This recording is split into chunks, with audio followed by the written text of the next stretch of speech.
1945 movie summary. In 1945, the British police stationed in Burma heard the news of a supposed plane crash in which Netaji Subhash Chandra Bose dies presumably, so they devised plans to overthrow the INA started by Netaji. The INA also planned to start a rebellion in 1945 in order to subdue the British Raj, with Burma being their organizational center. However, an internal dispute arises within the INA as to whether Netaji supposedly died or not. Adi is an active member of the INA, who voices out to his fellow INA members that Netaji still lives, but others refuse to listen to him. A depressed Adi now recalls his past as to how he was inspired to join the INA. In the year 1942, Adi was a budding barrister who had come to Burma from India to work under Subbaiah, a leading barrister of that time who was also a convoy and friend of the British.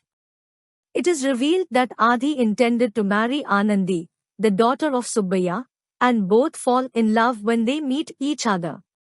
In Burma, Adi learns of the dismal fate of his compatriots, who are tortured and killed by some malicious British officers who also loot the wealth of the common people. Adi comes to learn of the INA founded by Netaji fighting against the British. Inspired by their work, he joins their alliance, takes up arms, and annihilates many corrupt British officers.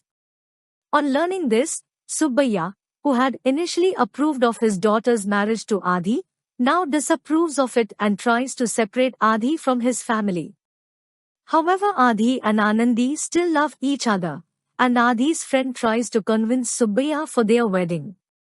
Subbaiah hesitantly agrees, and Adi and Anandi get married. Meanwhile, a protest ensues between the Indians in Burma and the Britishers there, in which many innocent people are killed by the British, including Adi's friend. This enrages Adi, who takes the help of the INA and kills the British governor in a coup.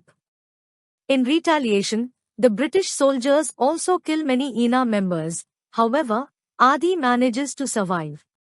Meanwhile, Subbaiah, who learns of Adi's ways, quickly manages to flee with his wife and daughter on board a ship.